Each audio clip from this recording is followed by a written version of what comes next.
శ్రీ గురుభ్యో నమః. శ్రీ మహాగణపతే నమః. వారఫలాల కార్యక్రమానికి స్వాగతం. 9 జూన్ నుండి 15వ తారీఖు వరకు చంద్రమాను అనుసరించి గోచార రీత్యా ఈ వారం ఎలా ఉండబోతుందని చూద్దాం.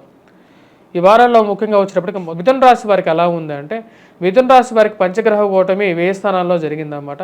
లాభస్థానాల్లో కుజుడు ఉన్నాడు.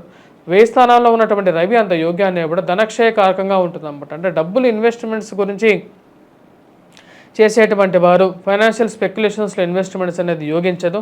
కాబట్టి ఆ విషయంలో చాలా జాగ్రత్తగా ఉండాల్సినటువంటి ముఖ్యమైనటువంటి సూచన.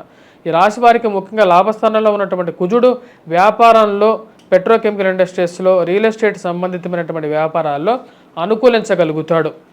మరియు ఆ రాజకీయ పరంగా కూడా కొంచెం అనుకూలతను ఇవ్వగలుగుతాడు. కానీ 1000 స్థానాల్లో పంచగ్రహ కూటమి జరగటం వల్ల రాష్ట్రాధిపతి అయినటువంటి బుధుడు 1000 స్థానాల్లో ఉండి మరి దాంతోపాటు రవితో కలిసి ఉండడం వల్ల అంత అనుకూలమైనటువంటి ఫలితాలు ఇవ్వడం.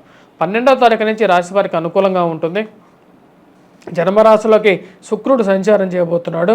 అదేవిధంగా రవి బుధుడు కూడా వచ్చినప్పటికీ జన్మరాశిలోకి సంచారం చేయబోతున్నాడు. కాబట్టి వారం ప్రథమం కన్నా 12వ తారీఖు నుంచి ఎక్కువగా అనుకూలమైనటువంటి ఫలితాలు, విద్యా సంబంధితమైన విషయాలు, ప్రేమ సంబంధితమైన వ్యవహారాలు, మరియు అదేవిధంగా ఈ రాశి వారికి వివాహ ప్రయత్నాలు కూడా రాబోతున్నటువంటి 12వ తారీఖు నుంచి కొంచెం అనుకూలమైనటువంటి ఫలితాలు రాగలుగుతాయి.